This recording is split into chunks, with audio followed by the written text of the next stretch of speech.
وبركاته. الحمد لله والصلاة والسلام على أشرف المرسلين وعلى آله وصحبه أجمعين. أما بعد وما توفيقي إلا بالله عليه توكلت وإليه أنيب.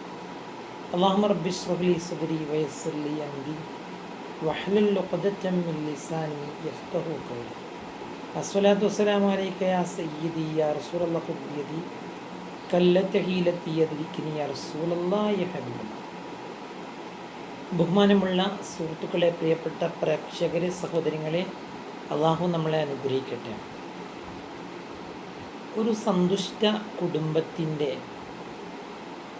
പ്രധാന ഘടകങ്ങൾ എന്താണെന്ന് ചോദിച്ചാൽ ഒരു നല്ലൊരു ഭാര്യയും നല്ലൊരു ഭർത്താവുമാണ്. അവിടെയുള്ള ഭാര്യ നല്ലവളാവുകയും അവിടെയുള്ള ഭർത്താവ് നല്ലവനാവുകയും ചെയ്യുമ്പോൾ ആ കുടുംബം ഒരു സന്തുഷ്ട കുടുംബമാവും. അള്ളാഹു തൗഫീഖ് നൽകട്ടെ. നബി സല്ലല്ലാഹു അലൈഹി വസല്ലമ തങ്ങൾ പഠിപ്പിച്ചൊരു ഹദീസിൽ കാണാം, റഹിമല്ലാഹു തആല റജുലൻ, ഒരു പുരുഷൻ അള്ളാഹു അനുഗ്രഹിക്കട്ടെ, കാമ മിനൽ ലൈലി ഫസ്വല്ല വഅയ്കല ഇംറഅതി, അയാൾ രാത്രിയിൽ എഴുന്നേറ്റ് തഹജ്ജുദ് നിസ്കരിച്ചു, എന്നിട്ട് തൻ്റെ കുടുംബിനിയെ ഉണർത്തുകയും ചെയ്തു.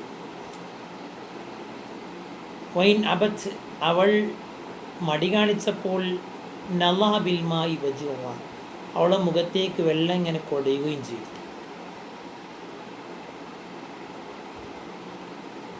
ഇനി അതേ ഹദീസിൽ തന്നെ, മറ്റൊരു ഹദീസല്ല, അതേ ഹദീസിൽ തന്നെ നബി സല്ലല്ലാഹു അലൈഹി വസല്ലം പറഞ്ഞു, റഹിമല്ലാഹു ഇംറഅതൻ, ഒരു പെണ്ണിനെ അള്ളാഹു അനുഗ്രഹിക്കട്ടെ. എന്താണ് ആ പെണ്ണിൻ്റെ പ്രത്യേകത? കാമത്ത് മിനൽ ലൈൽ, രാത്രി എഴുന്നേൽക്കുന്നു, ഫസ്വല്ലത്ത് നിസ്കരിക്കുന്നു, വഅയ്കലത്ത് സൗജഹ, അങ്ങനെ അവളുടെ ഭർത്താവ് നിസ്കരിക്കുന്നു, എണീക്കുന്നു, നിസ്കരിക്കുന്നു. പക്ഷെ ഭർത്താവ് മടി കാണിക്കുമ്പോൾ ഫഇന്നബ ലളഹത് ബിൽമായി വജ്ഹഹു, ഭർത്താവിൻ്റെ മുഖത്തേക്കും വെള്ളം കൊടയുന്നു. നോക്കൂ ഈ രണ്ടു പേരുടെ അവസ്ഥ. ആ പുരുഷനാവട്ടെ തൻ്റെ ഭാര്യയെ താൻ തഹജ്ജുദിന് എണീക്കുന്നു, നിസ്കരിക്കുന്നു, തൻ്റെ ഭാര്യയെയും ഉണർത്തുന്നു. എണീക്കാതെ ആവുമ്പോൾ വെള്ളം കൊടയുന്നു, ഒരു കുഴപ്പമുണ്ടാണില്ല. അതേപോലെ തന്നെ ഭാര്യ ഭർത്താവിന് ഇതുപോലെ വിളിക്കുന്നു, എണീക്കുന്നു, വെള്ളം കൊടയുന്നു. ഈ രണ്ടു പേരെയും അള്ളാഹു അനുഗ്രഹിക്കട്ടെ എന്നാണ് നബി സല്ലല്ലാഹു അലൈഹി വസല്ലം പ്രാർത്ഥിച്ചത്. എന്താണ് ഇതിൻ്റെ പ്രത്യേകത? ഒന്ന്, ഇവിടെ റസൂലുള്ളാഹി സ്വല്ലല്ലാഹു അലൈഹി വസല്ലം പഠിപ്പിച്ചത് തഹജ്ജുദ് നിസ്കാരം പ്രധാനമാണ്, വളരെ പുണ്യമുള്ളത്. ഖുർആൻ എന്താ പറഞ്ഞത്? വമിനൽ ലൈലി ഫതഹജ്ജദ്, രാത്രിയിൽ നിങ്ങൾ തഹജ്ജുദ് നിസ്കരിക്കുക, നാഫിലത്തല്ല, അത് സുന്നത്താണ്, ഫരീദത്തൻ സായിദത്തൻ ലക അലസ്സലാത്തിൽ മഫ്റൂള, ഫർളായ നിസ്കാരത്തിൻ്റെ അപ്പുറത്ത്, ഫർളായ നിസ്കാരം കഴിഞ്ഞാൽ പിന്നുള്ളൊരു സുന്നത്തതാണ്. അസായിയബഅസക റബ്ബുക മഖാമൻ മഹ്മൂദ, അത് കാരണം അള്ളാഹുവിൻ്റെ അടുക്കൽ നീ നല്ല ഒരു മനുഷ്യനാകാൻ സാധ്യതയുണ്ട്. അപ്പോൾ തഹജ്ജുദ് നിസ്കാരത്തിലൂടെ നമുക്ക് അള്ളാഹു തആലയുടെ സാമീപ്യവും അള്ളാഹുവിൻ്റെ ഇഷ്ടവും കരസ്ഥമാക്കാൻ സാധിക്കും എന്നുള്ളതാണ് ഹദീസ് നമ്മളെ പഠിപ്പിക്കുന്നത്. അങ്ങനെയാണ് ആ ഒരു ഹദീസും ആയത്തും എല്ലാം ചേർത്ത് നമ്മൾ മനസ്സിലാക്കുന്ന സമയത്ത് ഇരുലോക വിജയം അതുകൊണ്ടുണ്ടാകുന്നതാണ്. ഇവിടെ പരലോകത്താണ് ഇതിൻ്റെ ആയത്തിൽ പരലോകത്തെ ഒരു നന്മയായിരിക്കാൻ പറഞ്ഞിട്ടുള്ളത്. എന്നാൽ ഹദീസിൽ പറഞ്ഞത് ഇഹലോകത്തെ കാര്യമാണ്. അള്ളാഹു അനുഗ്രഹിക്കട്ടെ എന്ന് പറഞ്ഞാൽ ആ അനുഗ്രഹം ദുന്യാവിൽ നിന്ന് ലഭിക്കാം. എങ്ങനെ? അവരുടെ ജീവിതത്തിൽ തന്നെ, ഭാര്യയുടെയും ഭർത്താവിൻ്റെയും അവരുടെ ആ കുടുംബ ജീവിതത്തിൻ്റെ സന്തോഷത്തിൻ്റെ അവസ്ഥക്ക് ഏറ്റവും മർമ്മപ്രധാനമായിട്ടുള്ള ഒരു ഘടകം എന്ന് പറയുന്നത് അവർ രണ്ടുപേരും എല്ലാവരും ഉറങ്ങുന്ന സമയത്ത് തഹജ്ജുദിന് എണീറ്റുകൊണ്ട് തഹജ്ജുദ് നിസ്കരിക്കലാണ്. നബി സല്ലല്ലാഹു അലൈഹി വസല്ലം പഠിപ്പിക്കുന്നുണ്ട്, അലൈക്കും ബിഖിയാമിൽ ലൈൽ, നിങ്ങൾ രാത്രിയിലുള്ള നിസ്കാരം നിർവഹിക്കണോ. എന്താ കാരണം? നബി സല്ലല്ലാഹു അലൈഹി വസല്ലം പറഞ്ഞു, ഫഇന്നഹാ ദഅബുസ്സാലിഹീന ഖബ്ലക്കും മിനൽ അംബിയാഇ വൽ ഔലിയാഇ, നിങ്ങളുടെ മുൻകഴിഞ്ഞു പോയ പ്രവാചകന്മാരുടെയും ഔലിയാക്കളുടെയും അങ്ങനെ അടങ്ങുന്ന സജ്ജനങ്ങളുടെ ഒരു പതിവാണ് തഹജ്ജുദ് നിസ്കാരം എന്ന് നബി സല്ലല്ലാഹു അലൈഹി വസല്ലം തങ്ങൾ പഠിപ്പിക്കുന്നുണ്ട്. അത്ര ആ ഒരു കാരണം നബി സല്ലല്ലാഹു അലൈഹി വസല്ലം പറഞ്ഞ ഒരു ഖുദ്സിയ ഹദീസിലൂടെ പറയുന്നുണ്ട്, ലാ യസാലു അബ്ദു യതഖറബു ഇലയ്യ ബിന്നവാഫിലി ഹത്താ ഉഹിബ്ബ.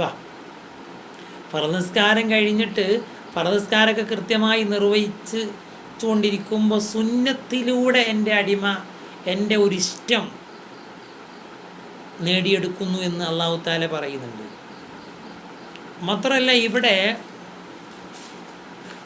തഹജ്ജുദ് നിസ്കാരത്തിൻ്റെ കൊണ്ട് നമുക്ക് കിട്ടാകുന്ന നേട്ടങ്ങൾ എണ്ണി ഹദീസിൽ പറയുന്നുണ്ട്. നബി സല്ലല്ലാഹു അലൈഹി വസല്ലം പഠിപ്പിച്ചിട്ടുണ്ട്, മൻ സ്വല്ല ഫിൽ ലൈൽ വഹസുന സലാത അക്രമഹുല്ലാഹു തആല ബിതിസ്അതി അശ്യാ ഖംസത്തുൻ ഫിദ്ദുനിയാ വഅർബഅത്തുൻ ഫിൽ ആഖിറ.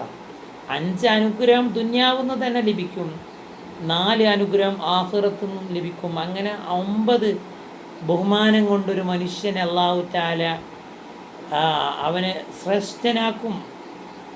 തഹജ്ജുദ് നിസ്കാരം നിർവഹിക്കുന്ന ഒരാൾക്ക് കിട്ടുന്ന ഗുണമാണ്. ഒന്നാമത് പറഞ്ഞത് അല്ലാഹു തആല ആഫത്തുകളിൽ നിന്ന് അവനെ കാൽക്കുന്നതാണ്. രണ്ടാമത് പറഞ്ഞത് അവൻ്റെ മുഖത്ത് ഒരു ഇബാദത്തിൻ്റെ ഒരു അടയാളം ഇങ്ങനെ വെളിപ്പെട്ടു വരും, ഒരു തെളിച്ചുണ്ടാവും.